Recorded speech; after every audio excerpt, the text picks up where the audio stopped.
तो अब की बार एनडीए की सरकार बनने जा रही है। इसी के साथ ही साथ हमारे साथ डॉक्टर अविरल मलिक जो कि बीजेपी प्रवक्ता है वो जुड़ चुके हैं। इसी के साथ ही साथ डॉक्टर अनिल शर्मा कांग्रेस प्रवक्ता हैं और प्रमोद गोस्वामी वरिष्ठ पत्रकार हैं हमारे साथ जुड़ चुके हैं। तमाम जो दिग्गज हैं लगातार पहुंच रहे हैं पीएम आवास। थोड़ी देर में चाय पर चर्चा की जाएगी। बड़ी खबर आपको इस वक्त की बता रहे थे और तमाम दिग्गज भी हमारे साथ जुड़ चुके हैं। बहुत बहुत स्वागत है आप सभी का। और थोड़ी ही देर बाद अखिलेश सिंह जो कि विशेष संवाददाता हैं दिल्ली से हमारे साथ जुड़ेंगे।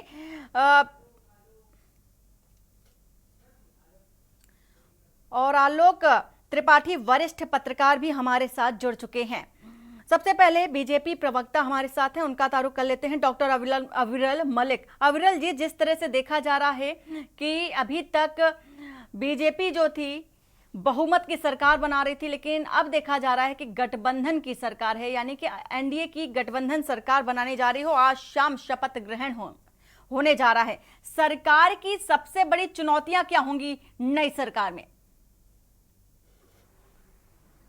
जी देखिए, कोई किसी भी प्रकार की चुनौती नहीं रहेगी, इस बात को समझना बेहद आवश्यक है। और जिस प्रकार से ये सरकार बन रही है, मजबूत सरकार है और नरेंद्र मोदी जी के नेतृत्व में निरंतर 5 साल तक जनहित का कार्य किया जाएगा। नरेंद्र मोदी जी के नेतृत्व में पीड़ितों को न्याय दिलाने का कार्य किया जाएगा। जिस प्रकार से पिछले 10 साल हमने निरंतर कार्य किया, उसी प्रकार से अगले 5 साल निरंतर कार्य जनहित में किया जाएगा, विकास के उद्देश्य के साथ किया जाएगा और विकसित भारत के निर्माण के लिए किया जाएगा, विश्वगुरु भारत के निर्माण के लिए निश्चित तौर पर किया जाएगा। आज एनडीए के पास 303 सांसद हैं, इस बात को भूलना नहीं चाहिए किसी भी व्यक्ति को। 303 की का जो आंकड़ा हमारे पास है, 303 का जो नंबर हमारे पास मौजूद है, इस बात को विपक्ष को याद रखना चाहिए। और किस आधार पर ये कमजोर सरकार बता रहे हैं, इस बात को इन्हें स्पष्ट कर देना चाहिए। जिस तरीके से भारतीय जनता पार्टी आज सिंगल लार्जेस्ट पार्टी है, इस विषय को इन्हें देखना चाहिए। 303 सीटें हमारे पास है, 400 सीटें जीतने का लक्ष्य हमने रखा था, 400 सीटें हासिल करने का लक्ष्य हमने रखा था, ये बात बिल्कुल सही है। और 303 सांसद आज हमारे पास मौजूद हैं, केवल 97 कम है, इस बात को भी इन्हें याद रखना चाहिए। और वो अकेली भारतीय जनता पार्टी का लक्ष्य नहीं था, पूरे एनडीए का लक्ष्य था। हम तब से एनडीए की बात कर रहे हैं, हम तब से एनडीए सरकार की बात कर रहे हैं। चुनावों से पहले से ही हम एनडीए का लक्ष्य तय कर रहे थे, 400 सीटों का। इस बात को भी इन्हें याद रखना चाहिए। और बात करनी चाहिए आम आदमी पार्टी के विषय पर। जिस तरीके से अरविंद केजरीवाल जी की चर्चा चल रही थी, अरविंद केजरीवाल फैक्टर दिल्ली वासियों ने समाप्त कर दिया। दिल्ली के लोगों ने अरविंद केजरीवाल मॉडल को नकार दिया। आम आदमी पार्टी को देश भर में 543 में से केवल 3 सीटें जी, मिली। यहाँ देखिए, आप आम आदमी पार्टी की बात कर रहे हैं और हमने कहा कि चुनौतियां क्या रहेंगी, आपने इस पर बात नहीं की। क्योंकि अगर आप आम आदमी पार्टी की बात कर रहे हैं तो अयोध्या भी ले लीजिए, जहां के नारों को लेकर के हर जगह जनसभा में संबोधन होता था, वहां पर क्या स्थिति रही बीजेपी की, ये आपने देखा। कई ऐसी जगहें रही जहां पर बीजेपी को भी हार का सामना करना पड़ा है और नतीजा कुछ ऐसा ही आया है उलट करके। जो नाराजगी थी लोगों की वो भी साफ तौर पर देखी गई। इसके लिए आप क्या कहना चाहेंगे? देखिए, भारतीय जनता पार्टी की मजबूत सरकार है, ये एनडीए की मजबूत सरकार है। और जहां तक एक सीट का विषय है केवल अयोध्या का, तो बिल्कुल सही है, उस विषय में हम एक सीट अयोध्या की ही नहीं वरन अगर हम पूर्वांचल में भी चले जाएं तो कई ऐसी सीटें हैं। आगे आपसे बात करेंगे। डॉक्टर अनिल शर्मा है कांग्रेस के प्रवक्ता। अनिल जी, आपकी क्या प्रतिक्रिया है? पहले देखिए, वंदना जी बड़ा भाव विभोर है हमारे बीजेपी के प्रवक्ता महोदय। बड़ी स्पष्टता से बता दें कि भारतीय जनता पार्टी का ग्राफ देश की जनता ने गिराना शुरू कर। जहां देश के प्रधानमंत्री 5.5 लाख वोटों से जीता करते थे, वो 1.5 लाख तक से रह गया। कई इनकी सीट ऐसी है जहां इनके प्रत्याशियों को वोट का परसेंटेज ना के बराबर रहा जीतने का, और तमाम जगह शिकस्त इनको खानी पड़ी है। घमंड में चूर, घमंड टूट गया। जब व्यक्ति का राजनीति में ग्राफ बढ़ना शुरू होता है तो धीरे धीरे बढ़ता है, और जब गिरना शुरू हो तो एकदम से गिरना स्टार्ट हो जाता है। बड़ी कसमकस रही बनारस में मोदी जी को जीतने में। पूरा तमगा लगा रहा, पूरा आला अमला इनका लगा रहा। ये बात करते हैं केजरीवाल की। इसके अलावा जहां जहां ये भगवान राम के नाम पर बात करते थे, भगवान राम के क्षेत्र में अयोध्या में इनको हराया गया। सीतापुर में ये हारे, चित्रकूट में ये हारे, बांदा वशिष्ठ जी की धरती वहां ये हारे। कई इतनी ऐसी जगह हैं जहां राम से जुड़ी हुई धरती है, जहां जहां राम जी से जुड़ा हुआ धार्मिक वो है, उन सभी जगह से ज्यादातर ये हारे, चाहे रामेश्वरम को। लेकिन बीजेपी के लोगों के अंदर एक बहुत बड़ी गलतफहमी पैदा रहती कि हम 303, 304, 305। आप जो अपने घमंड में थे कि आपने इंडिया गठबंधन को घमंडिया गठबंधन कहा करते थे, सबसे बड़ा घमंड तो इनके अंदर था कि 400 पार जाएंगे और अकेली बीजेपी 350 पार जाएगी। तो वो घमंड चूर चूर हो गया। चलिए ठीक है अनिल जी, घमंड चूर चूर करने की आप बात कर रहे हैं, लेकिन आप भी जिस तरह से जनसभाएं कर रहे थे और बराबर घेर रहे थे सत्ताधारी पक्ष को उस समय, तो आपने भी यही देखा गया था, जो उद्देश्य बनाकर चले थे वो उद्देश्य पूरा होता नजर आया नहीं है। फिलहाल आपसे दोबारा बात करेंगे। आलोक त्रिपाठी हैं हमारे साथ, वरिष्ठ पत्रकार। आलोक जी, जिस तरह से देखा जा रहा है कि चुनौतियां भी अपार हैं, चूंकि नई सरकार अब बनने जा रही है और इसके साथ ही साथ आगे की जो नई चुनौतियां हैं, साथ जिसके चलते जो सरकार होगी उसको तमाम जो वो मुद्दे होंगे उसको ध्यान में रखना भी बेहद जरूरी होगा। जी वंदना जी, देखिए अभी तक की जो 10 साल की जो कार्यकाल रहा उसमें अगर कहा जाए कि भारतीय जनता पार्टी का जो एजेंडा या कह लीजिए मोदी एजेंडा, तो वो इस बार थोड़ा सा उसमें जरूर मुझे लगता है कि फर्क आएगा। जिस तरह से चंद्रबाबू नायडू जी की शामिल हुए हैं या नीतीश कुमार जी, चूंकि इन लोगों का अपने जो क्षेत्र है, चाहे बिहार हो चाहे दूसरा प्रदेश हो, तो वहां पे इन लोगों ने जिस तरह से चुनाव में लोगों से के वादे किए, जिस तरह से कहा, तो अब इनके सहयोग से चूंकि सरकार बनी है, जो जो आंकड़े कम थे वो इन लोगों के आने से पूरे हुए हैं, तो जाहिर सी बात है थोड़ा बहुत तो चीजें संभलनी ही पड़ेंगी। और अब उसको कैसे भरपाई करेंगे, कैसे उन मुद्दों को क्या फिलहाल उसको रख देंगे, उसके समय आने के बाद उसको देखा जाएगा। तो ये इतना आसान नहीं होगा, चूंकि पहले 10 सालों में और इस बार के जो 5 साल होंगे, तो ये जो इस साल के 5 साल होंगे उस सरकार में क्या मोदी का एजेंडा जैसे पिछले 10 सालों में उन्होंने चलाया, क्या चला पाएंगे, ये बड़ा सवाल होगा। चूंकि तब ये नीतीश कुमार जी और चंद्रबाबू नायडू जैसे नेता इनके घटक दल में नहीं थे, तो अब ये देखना होगा। और मुझे लगता है कि कहीं ना कहीं कुछ तो समझौता करना ही पड़ेगा इस बार सरकार को। अगर समझौते की बात आप कर रहे हैं, वो कौन से समझौते होंगे जिसको सामना करना पड़ेगा बीजेपी को? नहीं, जैसे जैसे इन्होंने जब चुनाव चल रहा था, प्रचार चल रहा था, तो मुस्लिमों को आरक्षण की बात की या एनआरसी की बात है, सीए की बात है, तो ये सब चीजें ऐसी हैं जिसपे को लेकर के नीतीश कुमार जी हो या चंद्रबाबू नायडू, मुझे नहीं लगता कि इतनी आसानी से मानेंगे। तो इन मुद्दों को फिलहाल तो ठंडे बस्ते में ही रखवाना पड़ेगा अगर सरकार को आगे चलाना है। तो ये एक दबाव होगा भाजपा के ऊपर इन दोनों नेताओं का। अब ये देखना होगा कि ये दोनों नेताओं का दबाव मोदी जी या भारतीय जनता पार्टी के नेता मानते हैं या अपने हिसाब से ही जिस तरह से पहले 10 सालों में उन्होंने अपना एजेंडा चलाया उस तरह चलाते हैं। ये एक बार सवाल होगा देखने वाला। बिल्कुल आलोक जी, और यही बात है कि अगर अब गठबंधन की जब सरकार बनी है तो किस तरह के दबाव का सामना अब बीजेपी को करना पड़ेगा। प्रमोद जी, जिस तरह से आपसे जानना चाहेंगे कि जिस तरह से मोदी को प्राथमिकता के आधार पर अब चूंकि नई सरकार गठित होने के बाद वो कौन से अहम कदम होंगे जो पहले उठाने जरूरी होंगे? देखिए, पहले तो ये है कि जो अभी अविरल जी ने कहा कि मजबूत सरकार, तो जो 14 में और 19 में स्थित रही वो तो नहीं है। अब की निश्चित रूप से उतनी मजबूत सरकार नहीं रहेगी। इसको अब ये कहा जा सकता है कि अब वो अपने सहयोगी दलों के बूते पर सरकार होगी, क्योंकि भारतीय जनता पार्टी को स्पष्ट बहुमत नहीं मिला है। वो अभी स्पष्ट बहुमत से काफी पीछे है।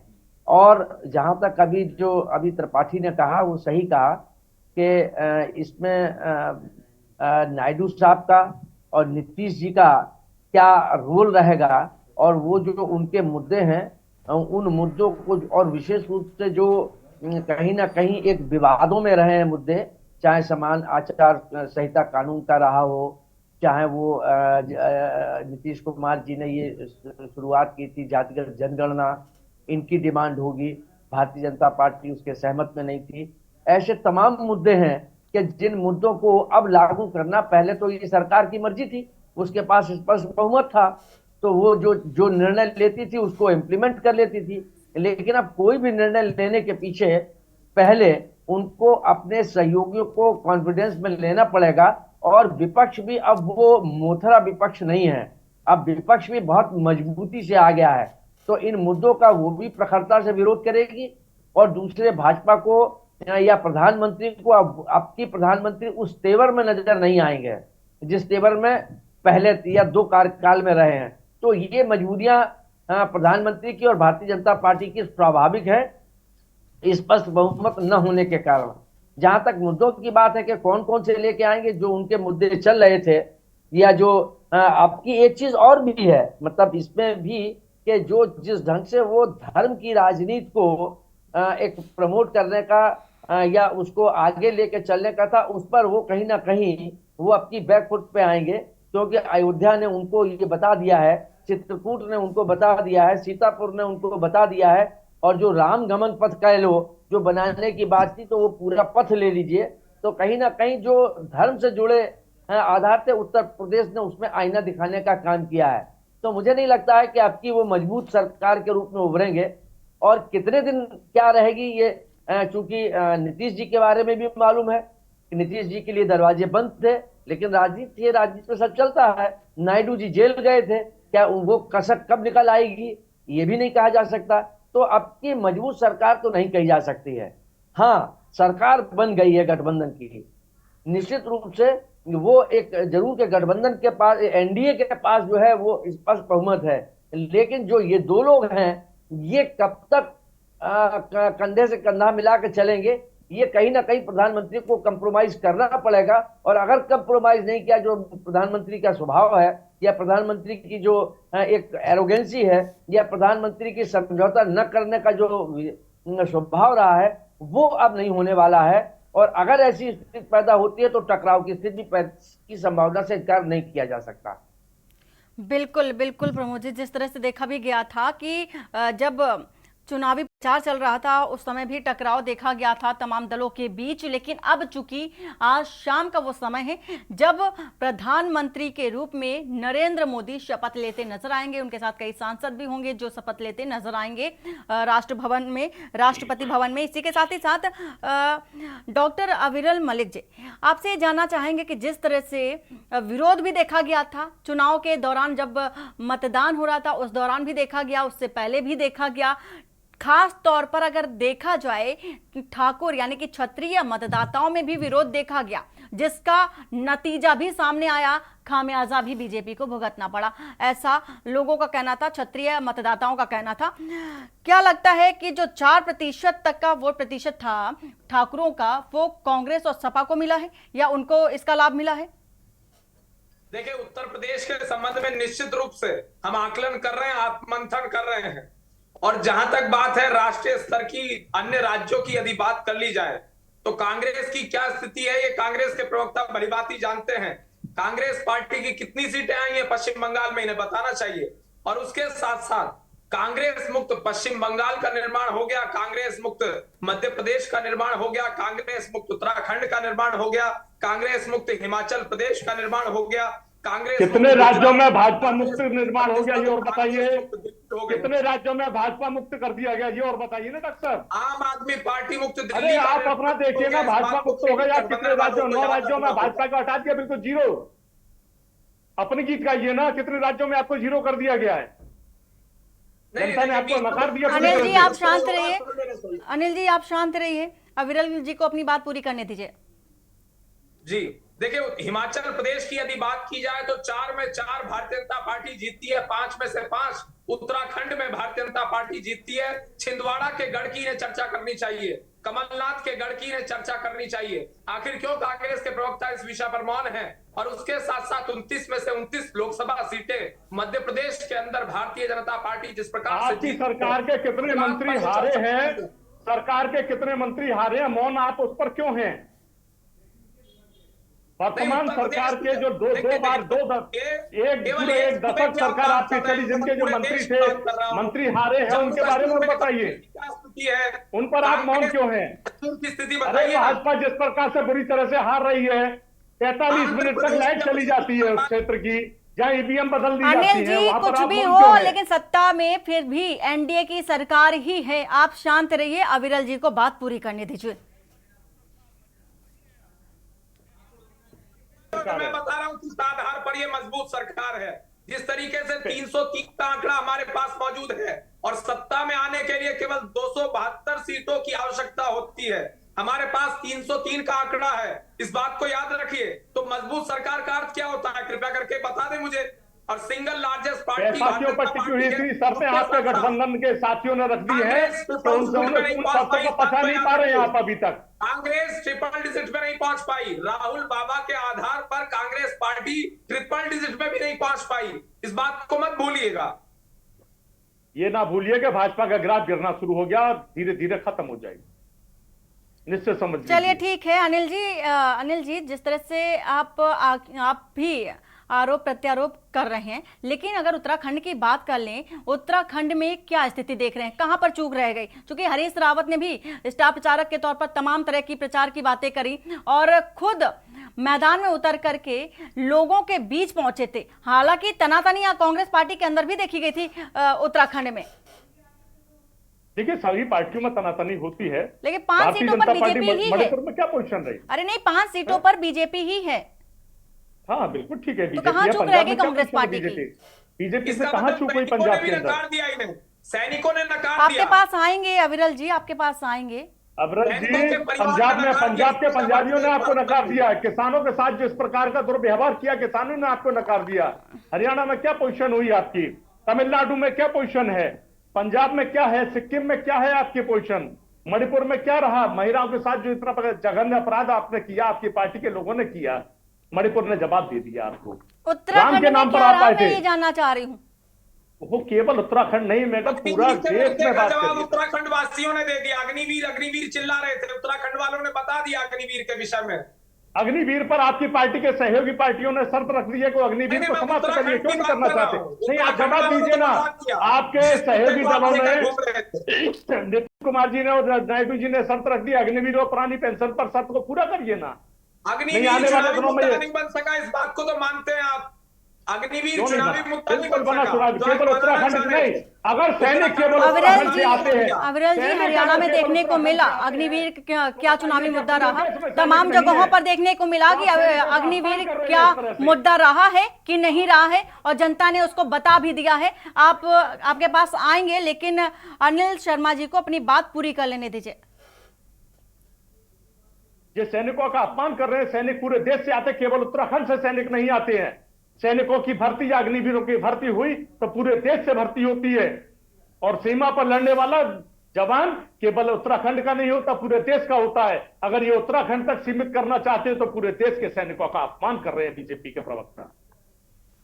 रही बात उत्तराखंड से नहीं होते, इस बात को बताइए जरा। क्या देश से पूरे नहीं होते? चलिए ठीक है। हमारे साथ वरिष्ठ पत्रकार भी हैं। मैं आप दोनों को रोकना चाहेंगे। हमारे साथ वरिष्ठ पत्रकार हैं, उनसे भी राय ले लेते हैं इस मैटर को लेकर के। आलोक त्रिपाठी जी, आपका क्या कहना है?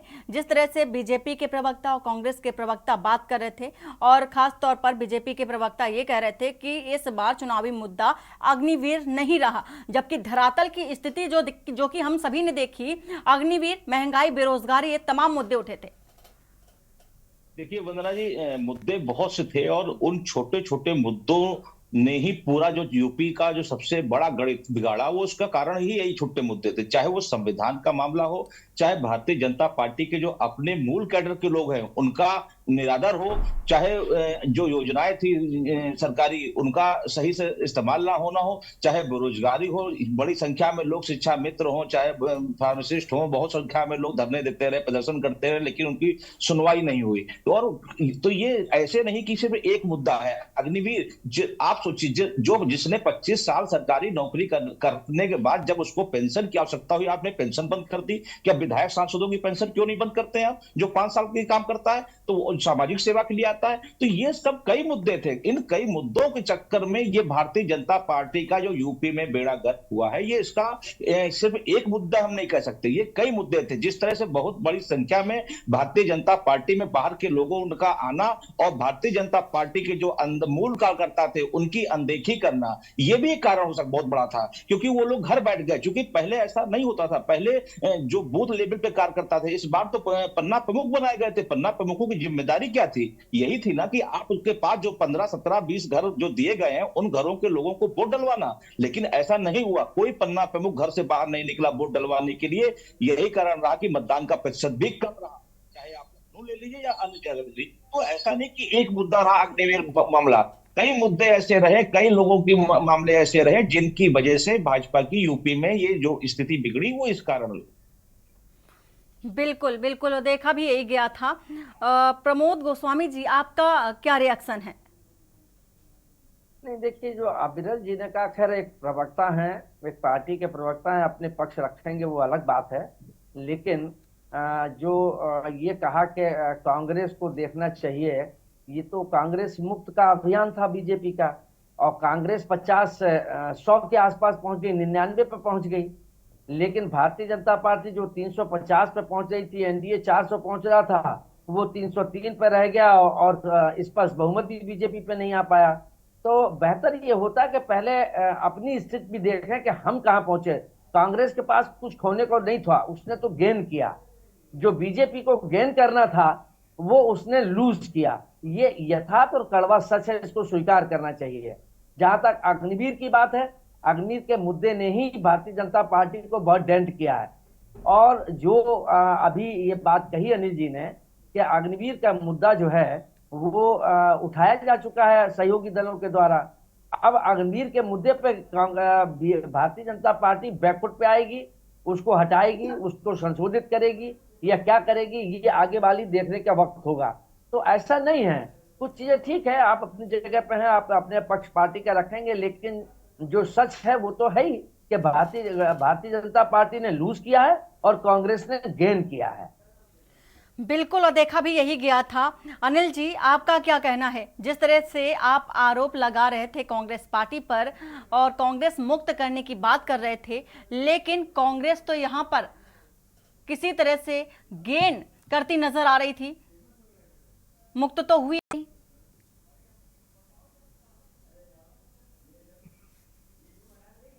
अविरल जी, सवाल जी देखिए, प्रमोद जी ने जिस प्रकार से कहा अग्निवीर का मुद्दा चला है, तो अगर अग्निवीर का मुद्दा चला है तो उत्तराखंड में क्यों नहीं चला? इस विषय को भी देखना चाहिए, इस विषय पर भी आकलन होना चाहिए। उत्तराखंड में जिस प्रकार से सैनिक परिवार हैं, सैनिक परिवारों ने भारतीय जनता पार्टी को स्वीकृति देने का कार्य किया नरेंद्र मोदी के जी, नाम जहां पर आप पूरी तरह से जीत रहे हैं वहां पर मुद्दा क्यों नहीं उठाया? ये मुद्दा उठा रहे हैं जहां से पहलवान आते हैं, जहां से अभ्यर्थी आते हैं, जहां से मुद्दा उठा वहां की बात करिए ना। फिर जवाब ले अविरल जी, तब फिर आपकी बात की पुष्टि हम तब मान लेंगे कि जब अग्निवीर में अगर संशोधन नहीं होता और हटता नहीं है, जो आपके सहयोगी कह रहे हैं, ये खाली एक उत्तराखंड देश का एक 0.1 हिस्सा है। ये देश में ऐसा नहीं है, जो अनिल जी ने कहा वो गलत नहीं कहा है, देश भर के भी उसमें रहते हैं, उसमें लखनऊ के भी है, आपके भी है, पूरे देश के लोग हैं। तो खाली आप अगर उसको लेके चलते हैं तो फिर ये आपके नुकसान का बड़ा कारण बनेगा। और उसके साथ साथ मैं जानना चाह रहा हूं, ब्रजभूषण सिंह का जो फैक्टर बनाने की कोशिश की गई विपक्ष के द्वारा, प्रोपेगेंडा चलाने का कार्य किया गया, झूठा प्रचार करने का कार्य किया गया, उसका झूठा प्रचार का वहां तो स्पष्ट था। हरियाणा में क्या हुआ? हरियाणा में क्या रिजल्ट हुआ? और अयोध्या के आसपास की क्या हुआ? उस सीट की बताइए आप। अरे भाई, हथकंडी आपने में भटकते हो भाई यार, बच्चों किसी बात कर रहे हो तुम, डॉक्टर हो? नहीं, देखिए, मेरी बात आप छोड़िए, पर्सनल अटैक करना बंद कीजिए। मैं केवल और केवल यदि आपसे सवाल पूछ रहा हूं, आपका आकलन जानना चाह रहा हूं, अगर आप बताना चाहते हैं तो उस विषय को बताइए। जरूर जरूर जरूर जरूर मैं भी आपके ऊपर नहीं कर रहा हूं और आप भी मेरे ऊपर मत कीजिए। जरूर जरूर, मैं वही बताना चाह रहा हूं। आप ये बताइए, जो ब्रजभूषण सिंह जी की बात हुई, अयोध्या और आसपास की सीटों का क्या हश्र हुआ? वो एक जीत गई, ठीक है, उसका क्या हश्र हुआ? उसका कहीं ना कहीं उसका हरियाणा में क्या हुआ? इसका इम्पैक्ट हरियाणा की तो लड़कियां थी, वो हरियाणा में आपने कौन सी 10 में से पिछली बार की 10 जीत ली? इसका उदाहरण दीजिए, उसका इम्पैक्ट नहीं पड़ा। नहीं, केसरगंज के विषय पर बताइए ना। फिर बात करिए, फिर आप एक कन्फाइंड एक कैसरगंज पे बताइए कि उन्हें का प्रधानमंत्री जी जीत गए, पिछली बार 3 लाख से जीते थे, इसको स्वीकार क्यों नहीं करते हैं कि आपके 1.5 लाख से जीते हैं? कोई घटना दिल्ली में घटित हो रही है, दिल्ली में उसका असर हो नहीं रहा, आप कह रहे हैं अमेरिका में असर हो रहा है। अब दिल्ली उसका में उसका असर हो नहीं रहा है, घटना घटित हो रही है, आप कह रहे हो अमेरिका में असर हो रहा है, तो ये तो कोई बात ही नहीं। आप जैसे विद्वानों का जवाब हम नहीं दे सकते। अविरल जी, आप जिस तरह से जानना चाहेंगे इस बार कि नई सरकार गठित होने के बाद क्या क्या वो चुनौतियां होंगी आपकी सरकार में, जिनको ध्यान में रखते हुए अगला कदम उठाया जाना बेहद जरूरी है, आपके नजरिए से जानना चाहेंगे। जी देखिए, पूर्ण बहुमत की सरकार बनी है, हमारा एक ही उद्देश्य है। अच्छा, ये बताइए चुनौतियां हैं कि नहीं है, ये भी बताइए। देखिए, कोई किसी प्रकार, अनम्यूट कर लीजिए। भ्रम फैलाने का कार्य किया जा रहा है, विपक्ष के लोग, इंडी गठबंधन के आप लोग जो विपक्ष को छोड़ दीजिए, विपक्ष को छोड़ दीजिए, तमाम मुद्दों को छोड़ दीजिए, तमाम लोगों को छोड़ दीजिए, तमाम दलों को छोड़ दीजिए। बताइए ये कि अब क्या होगा, अगला कदम अब क्या होगा? तमाम मंत्रालय ऐसे मांग लिए कि हवा खराब है आपके पार्टी के नेताओं की।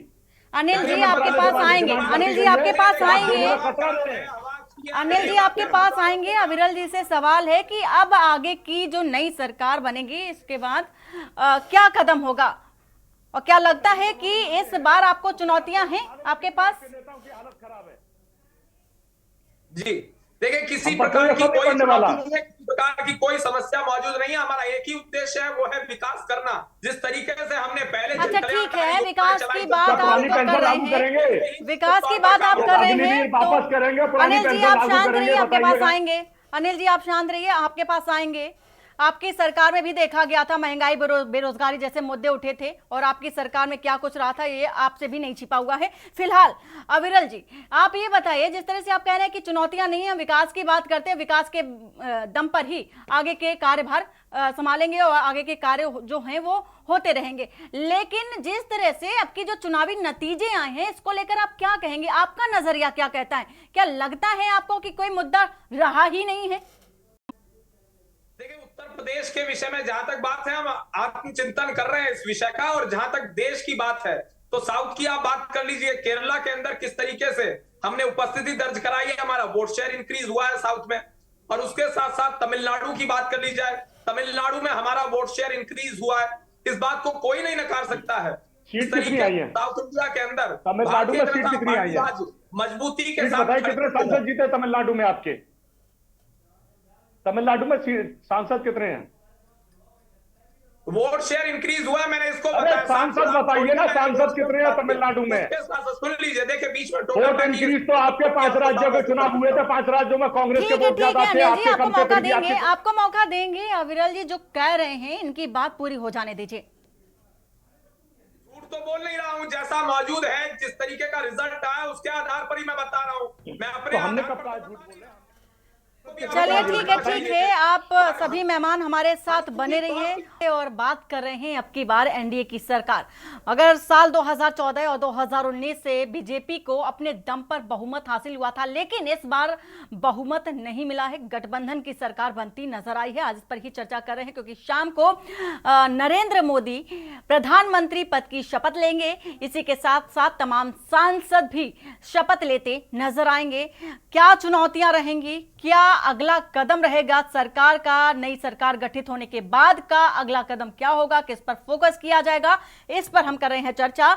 डॉक्टर अविरल मलिक जो कि बीजेपी प्रवक्ता हैं हमारे साथ हैं, डॉक्टर अनिल शर्मा भी जो कि कांग्रेस प्रवक्ता हैं हमारे साथ हैं, आलोक त्रिपाठी वरिष्ठ पत्रकार और प्रमोद गोस्वामी वरिष्ठ पत्रकार हमारे साथ हैं। डॉक्टर अविरल मलिक जी जो कि बीजेपी के प्रवक्ता हैं। अविरल जी, बात हम कर रहे थे कि चुनौतियां क्या रहेंगी। अब जो हुआ सो हुआ, बीते दिनों में, बीते सालों में जो हुआ सो हुआ, लेकिन अब 2024 में क्या होने वाला है और आने वाले 5 साल में क्या वो मुख्य बिंदु रहेंगे जिस पर फोकस करेगी सरकार? जी देखिए, मुझे तो कोई चुनौती नजर नहीं आ रही है। कांग्रेस के लोगों को ही सारी चुनौती नजर आ रही है। वही फिर सारी आप भारतीय जनता पार्टी फिर की से आप चिंता वही कर कह रहे रहे हैं। अभी अभी कुछ देर पहले ही आप कह रहे थे हाँ चुनौतियां हैं, फिर आप इससे इनकार करते नजर आ रहे हैं। नहीं नहीं, किस बात की चुनौती है आखिर? अब ये आप बताइए ना, आप केवल इसे एक तो है। पूछ रहे हैं। बिल्कुल है चुनौती, केवल एक चुनौती है, और वो है भ्रष्टाचार को समाप्त करना और भ्रष्टाचारियों को जेल भेजना। यही हमारी मुख्य चुनौती और यही मुख्य उद्देश्य है। और जिस तरीके से भ्रष्टाचार मुक्त भारत का निर्माण हम कर रहे हैं वो सबको दिख रहा है। और उसके साथ साथ 2014 के बाद जिस तरीके से कंगना रनौत जी के बयान को ये मॉडिफाई कर करके बताया करते थे, ये कहते हैं आजादी 2014 के बाद मिली, तो कंगना जी ने इस बात को बिल्कुल सही कहा था। और किस आधार पर कहा था मैं बता देता हूं। 2014 के बाद क्या कुछ हुआ? 2014 के बाद भ्रष्टाचार मुक्त भारत का निर्माण करने का प्रयास जिस प्रकार से हमारे द्वारा किया गया, भ्रष्टाचार से आजादी मिली, गरीबी से आजादी मिली, महंगाई से आजादी मिली, बेरोजगारी से आजादी मिली, तो क्या ये आजादी नहीं है? बदहाली से आजादी मिली, प्रकार से देश का विकास हो रहा है। वो सबको इस दिख रहा है। बार के चुनाव में सबसे प्रमुख मुद्दा ही उठा था महंगाई और बेरोजगारी का। नहीं, महंगाई के मुद्दे के वीडियोस मेरे पास भी बहुत सारे मौजूद हैं। और जब कांग्रेस की सरकार हुआ करती थी और इनकी वरिष्ठ नेता और उस समय की राष्ट्रीय प्रवक्ता जवाब दे रही हैं और कह रही हैं उस वीडियो के अंदर कि 900 रुपए का सिलेंडर अगर गरीब खरीद लेगा तो क्या समस्या गरीब को हो जाएगी। अगर ये देखना चाहें तो मैं दिखा दूंगा। रेणुका जी की मैं बात कर रहा हूं। चले ठीक है, ये 900 रुपए फिर आए कहां से जब बेरोजगारी है? आप ही की बात रख लेते हैं। जी, ये 900 रुपए कहां से आए जब रोजगार नहीं है? नहीं, 900 रुपए के सिलेंडर खरीदने में क्या समस्या है ये हम नहीं कह रहे हैं, इनकी प्रवक्ता उस समय की कह रही थी, के दौरान कह रही थी। लेकिन इस बार के चुनाव में जो मुख्य बिंदु रहे, मुख्य मुद्दे रहे, यही रहे। बहिष्कार के रूप में आपने देखा, अनिल जी आपके पास आएंगे, तो इसको आप चुनौती नहीं मांगते? चुनौती नहीं है आपके नजरिए में ये?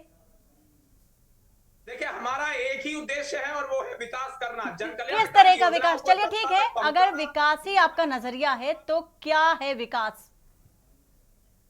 देखिए, बिचौलियों को हमने समाप्त किया है, वो सबको नजर आ रहा है। पहले रुपया घिसा करता था, अब रुपया घिसता नहीं है। और इनके प्रधानमंत्री कहा करते थे कि रुपया घिसता है, अब रुपया सीधा पहुंचता है, जहां पहुंचना चाहिए वहां पहुंचता है, लाभार्थी के खाते तक पहुंचता है। 60 साल में ये क्या कर रहे थे? इन्होंने जनधन बैंक अकाउंट नहीं खुलवाए, जनधन खाते हम खुलवाते हैं, इन्होंने बैंक जनधन खाते खुले हैं, इनके हालात देख लीजिए क्या हालात हैं। सुन लीजिए सुनने अरे चैनल पर बैठकर झूठ आप इतना बोलेंगे, हम बर्दाश्त करें आपके झूठ को? नहीं, आपके झूठ को सुनने के लिए बैठे हैं क्या? आप जो झूठ बोलेंगे झूठ सुनने के लिए बैठे हैं यहाँ पर? शिक्षा दी जाती है, इस बात को भी आप भाजपा की ट्रेनिंग लेकर आते हैं आप, केवल रट्टू तोते की तरह जितना रट के आए उतना बोलना है आपको। सुन लीजिए, फैलाना केवल झूठ फैलाइए। अडानी और अंबानी के घर में शौचालय नहीं बने हैं, गरीब के घर में शौचालय बने हैं। उसके साथ साथ बहुत शौचालय की सत्यता जान लीजिए ना, कितना पैसा वास्तविक में उनको मिला है, कितने लोग बिचौलिए खा गए। अडानी के साथ आपकी तेलंगाना की सरकार एमओयू साइन करती है, तेलंगाना की कांग्रेस की सरकार अडानी के साथ एमओयू साइन करती है। उसके बाद कांग्रेस के नेता कुछ नहीं बोलते हैं। पी चिदम्बरम जी इस विषय पर कुछ नहीं बोलते हैं। वो प्रेस कॉन्फ्रेंस भी शायद आपको याद होगी जिस समय सुप्रिया जी को माइक ट्रांसफर कर दिया गया था चिदम्बरम जी के द्वारा। और उसके साथ साथ जिस तरीके से गांव गरीब के लिए हमने काम किया वो सबको नजर आ रहा है। और जिस तभी तो बौखलाहट में बीजेपी के आपके नेता देश के प्रधानमंत्री बराबर बोलेंगे टेम्पो में भर भर के नोट अडानी अंबानी पहुंचा रहे हैं। ये प्रचार किसने किया? फिर जो टेम्पो में भर भर के अडानी अंबानी नोट पहुंचा रहे हैं उन पर ईडी सीबीआई के खाते। चलिए ठीक है अविरल जी, अनिल जी आपके पास आएंगे। ठीक है अब अविरल जी, तमाम मुद्दे आपने बता दिए कि इनकी सरकार में ये उठे, इनकी सरकार में ये नहीं उठे। आपकी सरकार में आपके जब देखा गया जिस तरह से मुद्दे हावी हुए, महंगाई बेरोजगारी पर भी बात नहीं की, अब की बार एनडीए की सरकार में हमारे साथ तमाम जो मेहमान हैं वो जुड़े हुए हैं। डॉक्टर अविरल मलिक जो कि बीजेपी प्रवक्ता हैं, डॉक्टर अनिल शर्मा कांग्रेस प्रवक्ता, आलोक त्रिपाठी वरिष्ठ पत्रकार भी हमारे साथ है और प्रमोद गोस्वामी वरिष्ठ पत्रकार हैं। डॉक्टर अविरल मलिक से हम बात कर रहे थे। अविरल जी, जिस तरह से देखा जा रहा है कि सबसे सहयोगी टीडीपी ने भाजपा की विचारधारा की इतर अगर बात कर लें तो आंध्र प्रदेश में आरक्षण में मुस्लिम कोटा बहाल करने की घोषणा की है, लेकिन सवाल ये उठता है कि जब भाजपा अपने मूल एजेंडे में शामिल यूसीसी धर्मांतरण विरोधी कानून की राह पर आगे बढ़ेगी, तब इन दलों का क्या होगा और क्या रुख रहेगा, क्या नजरिया रहेगा? और बहुत कम शब्दों में जानना चाहेंगे, बेहद कम समय बचा हुआ है। जी देखिए, वो केसी त्यागी जी ने भी स्पष्ट कर दिया इस विषय पर। यूसीसी के नाम पर यदि आप चर्चा करना चाहें तो केसी त्यागी जी ने बिल्कुल स्पष्ट तौर पर कहा है कि इसमें राज्यों के साथ चर्चा कर लेनी चाहिए और जेडीयू चाहता है कि केसी त्यागी जी ने इस बात को स्पष्ट कर दिया कि यूसीसी आना चाहिए। तो केसी त्यागी जी इस बात को कह रहे हैं, कहीं कोई किसी प्रकार की समस्या एनडीए के अंदर नहीं है। इंडी गठबंधन वाले अपने घर को देखें, इंडी गठबंधन टूटने जा रहा है, समाप्त होने जा रहा है। चलिए ठीक है। आलोक त्रिपाठी जी वरिष्ठ पत्रकार है, आपकी प्रतिक्रिया क्या है इस पर? देखिए, जिस तरह से भारतीय जनता पार्टी के प्रवक्ता कह रहे हैं, ठीक है, वो अपनी पार्टी का पक्ष रख रहे हैं और अपनी जो है कहेंगे ही कहेंगे, लेकिन जो अभी वर्तमान में जो स्थितियां दिख रही हैं वो इतनी आसान नहीं दिख रही हैं। लेकिन एक बात जरूर मैं कहूंगा कि जो पिछले 10 वर्षों में जिस तरह से मोदी जी का नेचर रहा है, जिस तरह की उनकी कार्यशैली रही है, तो मुझे नहीं लगता कि बहुत समय तक वो दबाव की राजनीति कर पाएंगे और इसका जो विकल्प है वो कुछ ना कुछ वो जरूर खोजेंगे। जिस तरह पिछली बार आप देखिए लोक जनशक्ति पार्टी थी और उसमें चिराग पासवान अकेले पड़ गए थे और उनके चाचा सहित कई सांसदों को उन्होंने अपनी मंत्रिमंडल में शामिल कर लिया था और इस बार जो है चिराग पासवान शामिल हो गए हैं। तो इस तरह से कहीं ना कहीं कुछ ऐसा करेंगे कि जो दबाव है, जो दबाव कम हो या खत्म हो, वो कैसे करेंगे ये बहुत ठीक है। आलोक जी, प्रमोद जी, आपका क्या कहना है इस पर, किस तरह का दबाव रहेगा? नहीं, ये मैंने पहले भी कहा कि दबाव तो निश्चित रूप से जो 14 और 19 में स्थित रही, उनकी अपनी ताकत थी, वो ताकत कमजोर हुई है और अब वो पहले अपने बूते पर थे, अब वो सहयोगियों का भी उसमें सहयोग है, उनका भी बूता है। तो वो जो चीजें होंगी वो दबाव आएंगे निश्चित रूप से। और प्रधानमंत्री का देखिए, अटल जी ने भी सरकार चलाई, लेकिन अटल जी के स्वभाव में और मोदी जी के स्वभाव में जमीन आसमान का अंतर है। वो लोगों को एडजस्ट करके निकल लेते थे, ये दबाव की राजनीति स्वीकार नहीं करते, वो दबाव की राजनीति स्वीकार कर लेते थे। ये सबसे बड़ी दिक्कत होगी। तो मुझे लगता है अभी जो प्रफुल्ल जी ने एक बात कही थी कि 900 रुपए हो जाएगा तो सहन करने में क्या दिक्कत है, मुझे लगता है भारतीय जनता पार्टी ने इसको बहुत अच्छे ढंग से लिया, इसीलिए वो 1100 कर दिया, तो जबकि उस समय 400 था।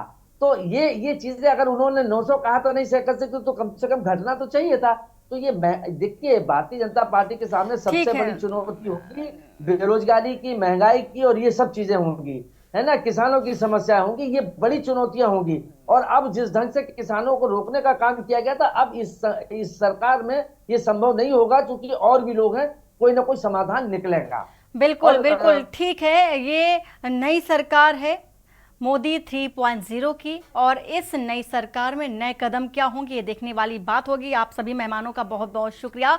अब की बार एनडीए की सरकार में फिलहाल इतना ही। बाकी की खबरों के लिए बने रहिए आपके न्यूज़ इंडिया के साथ। नमस्कार।